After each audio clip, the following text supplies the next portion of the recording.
안녕하세요. 부자된 매직TV 시청자 여러분. 오늘도 이렇게 소중한 시간을 내어주시고 제 영상을 시청해주셔서 감사합니다. 오늘은 2022년 1월 16일 새벽 시간입니다. 오늘 나눌 주제는 국토교통부에서 발표한 공모상장 활성화를 위한 리츠제도 개선 방안에 대해서 한번 말씀드려보고자 합니다. 경직적 규제와 투자환경 개선, 그리고 개인 투자자 보호 강화를 위해서 해당 개선 방안이 발표됐다고 하는데요. 본격적으로 한번 알아보시죠. 국토교통부 그리고 금융위원회 그리고 공정거래위원회는 국민이 보다 안전하고 편리하게 부동산 투자회사 리츠죠. 투자회사에 투자할 수 있는 여건을 조성하고자 부동산 서비스 산업 정책위원회 심의를 거쳐서 공모 상장 활성화를 위한 리츠 제도 개선 방안을 발표했다고 합니다. 공모상장 활성화를 위한 리츠 제도 개선 방안의 기본 방향을 말씀드리면 리츠 시장 성장에 따라 그간 부각되지 않았던 규제 부담이 증가했다고 하는데요. 이것을 투자기구인 리츠 특성을 반영해서 경직적 규제를 개선한다고 하고요. 인가 등록 시 절차를 간소화하고 공정거래법상 지주회사 규제 등 합리화한다고 합니다. 그리고 일반 국민 이익 공유를 위해서 상장 리츠를 통한 접근성 강화가 필요하다고 하는데요. 이 부분은 상장 리츠 활성화를 위한 정책적 지원 확대 및 투자자 보호 강화를 한다고 하네요. 그리고 연금저축계좌 투자 허용, 그리고 자산관리회사의 건전성 강화 등이 있다고 합니다. 우선 리츠는 기관 투자자 위주였던 과거에 비해서 공모 비중도 증가하고 투자 유형도 물류, 데이터 센터 등으로 다양해지는 등 국민의 건전하고 안정적이면서도 우량한 투자처로 자리 잡아가고 있다고 하는데요. 여기 그래프 보시면 총 순자산 중 공모자산 비중이 있는데요. 이렇게 16년에 2.5%, 18년에 6.3%, 그리고 2021년 12월에는 27.8%로 증가하는 것을 확인할 수 있었고요. 리츠 총 자산 규모 및 자산관리 회사를 보시면 17년, 19년, 21년 이렇게 증가함을 확인할 수 있었습니다. 그러나 최근 빠른 성장에도 불구하고 미국, 일본 등 선진 리츠 시장과 비교시 규모 및 성숙도에 있어 여전히 부족하다는 지적을 받았는데요. 특히 공모 리츠는 그간 유동성이 부족한 비상장 위주로 성장했으며 개인 투자자 입장에서 접근성 확대가 필요한 상황이라고 하네요. 현행 성장 리츠는 2018년 시작해서 현재 18개라고 하고요. 미국은 1960년대 219개, 일본은 00년대 61개에 비해서 초기 상태라고 합니다. 해당 국가별 GDP 대비 상장 리츠 시가총액 비중도 이렇게 한눈에 볼 수 있는 걸로 확인할 수 있고요. 우리나라가 엄청 다른 나라에 비해서 시가총액 비중이 낮네요. 0.3%로요. 또한 투자기구라는 특성을 고려하지 않은 경직적 규제 운영 및 인가등록 기간 장기화 등이 시장 성장의 제약 요인으로 지적되었다고 하네요.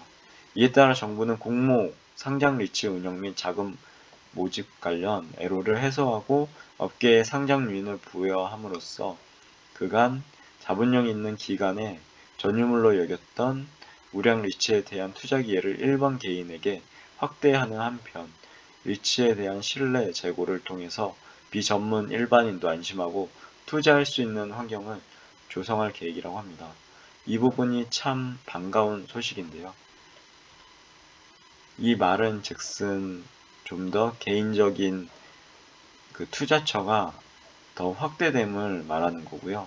그렇게 되면 좀 더 자기의 자산을 늘릴 수 있는 그런 기회가 확대되는 거니까요. 너무나 반가운 소식인 것 같습니다. 그리고 리츠 제도의 개선 방안의 주요 내용을 보시면 투자기구인 리츠의 특성을 고려한 경직적 규제를 개선하는데요. 첫 번째로 리츠 인가 등록 시 절차를 간소화한다고 합니다. 현재 공모리츠 인가 시 공모리츠 자산관리 회사 인가 시 금융위원회죠. 금감원인데요. 협의사항 심사가 중복적으로 이루어지는 절차를 개선해서 공모리츠 인가 절차를 간소화한다고 합니다. 여기 해당 공모리츠 인가 신청, 국토부죠. 그리고 금융위 금감원 심사가 있고요. 1개월. 인가는 국토부에서 하고 그 다음 증권신고서 제출은 금감원. 그리고 금융이나 금감원 심사가 또 있고요. 신고서 승인 공모 이런 절차로 이루어졌다고 합니다. 또한 현재 등록제를 적용받는 리츠의 경우 사업계획 검토를 생략해서 법정 기간 내 신속한 등록이 이루어질 수 있도록 하는 대신에 보시면 연기금 등 비율 요건을 상향 30%에서 50% 해서 책임 투자 및 공공성을 확보하고 개발 사업 비율을 추천 결의 사항으로 자율화할 예정이라고 하네요. 두 번째로 리츠에 대한 공정거래법상 지주회사 규제 등 합리화에 대해서 말을 하고 있는데요. 모자 구조의 대형 상장 리츠에 대한 지주회사 규제를 완화해서 우량 리츠의 상장이 증가하도록 지원할 예정이라고 하네요. 그리고 모자 구조는 상장 후 거래를 용이하게 하고 분산 투자에 따른 안정적 배당이 가능해서 선호되고 있으나 여기 보시면 18년 이후 상장 리츠 중 67%라고 하네요. 단일 부동산에 투자할 경우 규모가 작아 발행 주식 수가 적고 이에 시장에서 거래되는 유통 주식이 적어짐에 따라 상장 후에도 거래가 어려워 가격 변동성이 커진다고 합니다. 그리고 대형화되는 경우는 지주회사 규제가 적용됨에 따라 투자 제약이 발생해서 일부 리츠들이 상장 및 규모 확대를 주저하게 되는 문제가 있었다고 하네요. 자리츠 발행 주식 중 50% 이상 보유가 필요하고요. 그 다음 차입 비율, 자기 자본 2배 이하로 제한이 있다고 하네요. 이에 부동산 투자만을 목적으로 한 간접 투자 기구라는 특수성을 고려해서 상장, 리츠에 대해서 경제적 집중 우려가 없는 범위에서 지주회사 규제를 배제해서 자유로운 투자가 가능하게 할 예정이라고 합니다. 일반 기업의 주식을 보유하지 않을 것, 출자 단계가 모리츠, 자리츠 이내일 것, 공시대상 기업 집단 소속이 아닐 것 등이었다고 하네요. 즉 여기 보신 성장 모리츠는 경제적 집중 우려가 없는 범위라는 게요. 그리고 또한 리츠의 부동산 자산 취득 시 기업 결함 심사 절차를 간소화해서 보다 신속한 투자 활동이 이루어질 수 있도록 할 계획이라고 합니다. 경쟁 제한성 없는 리츠의 기업 결합을 간이 심사로 완화한다고 하네요. 2021년 12월 30일. 그리고 상장 리츠 활성화 및 국민의 투자 환경 개선 보시면 세 번째로 국민의 리츠 투자 수단의 다양합니다. 연금저축 계좌 투자를 허용한다고 하네요. 이 부분은 한번 관심 있게 한번 보시고요. 많은 국민들이 노후 대비를 위해서 활용하는 연금저축 펀드를 통해서 공모상장 리츠에 투자할 수 있도록 허용한다고 합니다. 국민 노후 대비 제고를 위해서 개인이 금융회사에 장기간 납입 운용 후 그 수익을 연금 형태로 수령 시 세액공제 등 세액제 혜택을 제공하는 게 이제 연금저축 펀드죠. 소득세법 근거에서 20년 말 규모 18조 원, 약 18조 원이라고 합니다. 그리고 유권에서 명확화를 통해 공모상장 리츠 투자를 허용함으로써 국민의 노후자산 형성 기회를 확대하고 리츠 활성화를 도모할 계획이라고 합니다. 그리고 네 번째로 뉴딜, 인프라 자산 등 투자 유형을 다양화한다고 하는데요. 투자 유형 다양화를 위해서 부동산 투자 회사법상 투자 대상 방식을 명확화하고 추가 연구를 통해 사업 모델을 정비할 예정이라고 하네요. 이미 뉴딜 인프라 리츠가 도입되었으나 리츠의 인프라 투자 관련 규정이 명확치 않아 상품 구성상 발생했던 애로사항을 개선하고자 디지털 그린 뉴딜 등 뉴딜 인프라에 투자하는 리츠펀드에 대한 세제 혜택을 부여한다고 합니다.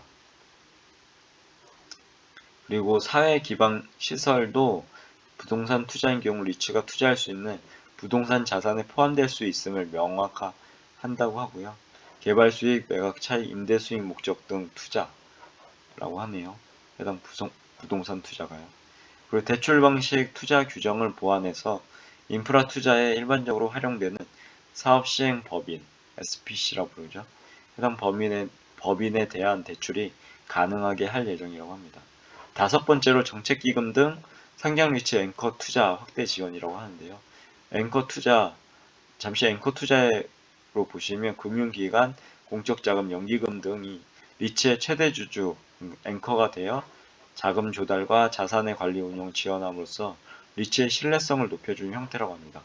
해당 앵커 투자와 관련된 운영 제약사항을 완화하여 공모 성장 리츠로 연기금 등 대형 자금이 유입될 수 있도록 유인할 계획이라고 합니다. 여기 보시면 한번 보시면 좋을 것 같고요. 우량자산, 3호 리츠에서 자산 편입을 하고 그다음 공모상장 리츠에 대해서 주택도시기금이 앵커 투자를 해서 앵커 리츠가 되고 개인 투자자도 이렇게 투자하는 그런 형국인 것 같습니다. 그 시범 사례로 기금 여유자금 운용 시 리츠 투자를 확대하고자 도입된 주택도시기금 앵커 리츠의 운용상 제약을 개선한다고 합니다. 그리고 투자한 리츠 가격이 결산 시점에 일시 하락해서 자산평가 손실이 발생하는 경우는 특례를 규정해서 기금 수익률을 악화 위험을 해소한다고 하고요. 이미 인가받은 약정 총액과 투자 대상 내에 신속한 투자가 가능하도록 행정 절차 간소화와 함께 투자 범위 확대를 통한 다양한 투자 기회를 마련함으로써 상장 리츠 앵커 투자를 본격화할 예정이라고 합니다. 이후 운영성과 등에 따라 기금의 앵커 리츠 투자 규모 확대 등을 중장기로 검토한다고 하니까요. 꼭 해당 내용 머릿속에 넣어두시면 좋을 것 같고요. 여섯 번째로 리츠 공모 정보 시스템 개선 및 청약 정보를 확대한다고 합니다. 차세대 리츠 정보 시스템을 개발한다고 하고요. 그리고 리츠 공모 시 청약 정보 안내를 확대해서 일반 투자자 접근성을 향상할 예정이라고 합니다. 이에 따라 공모 정보가 청약 마감 임박해서 공개되는 등 공모 정보를 알기 어려웠던 사례나 시스템 연계성이 떨어져 투자 정보 검색 및 데이터 관리 등을 존재했던 한계가 개선될 것으로 기대된다고 하네요. 그리고 투자자 보호를 위한 시장의 건전성 관리 강화 부분인데요. 일곱 번째로 리츠 명칭을 악용한 기획부동산을 차단한다고 합니다. 부동산 투자 회사법에 따른 인가가 없는 경우 리츠 명칭 사용을 제한한다고 하고요.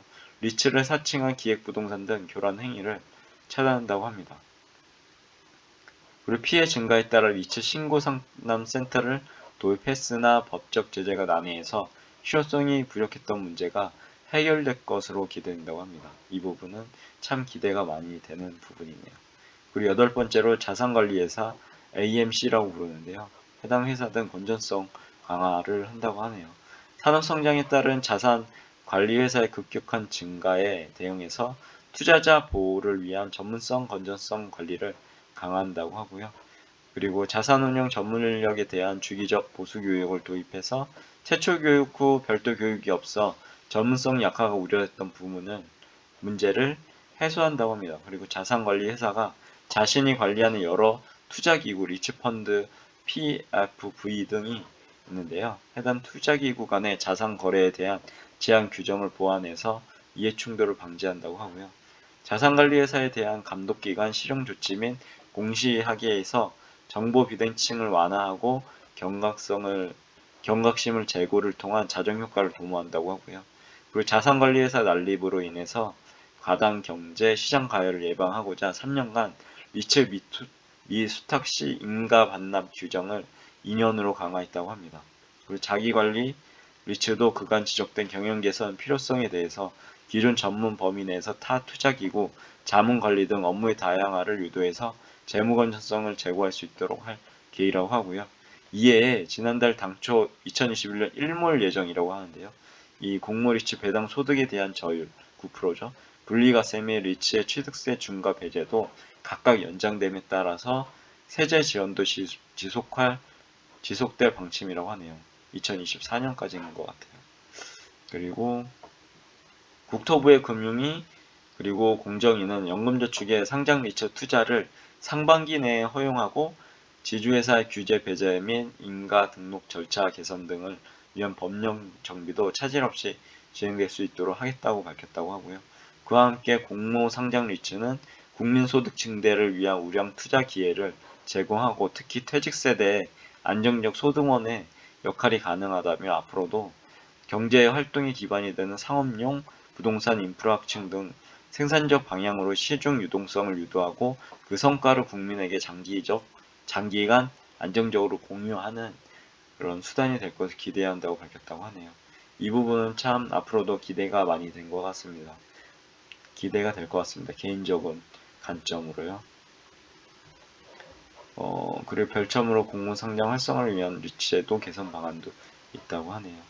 아무튼 오늘도 이렇게 소중한 시간 허락해 주셔서 제 영상을 시청해 주셔서 감사드리고요.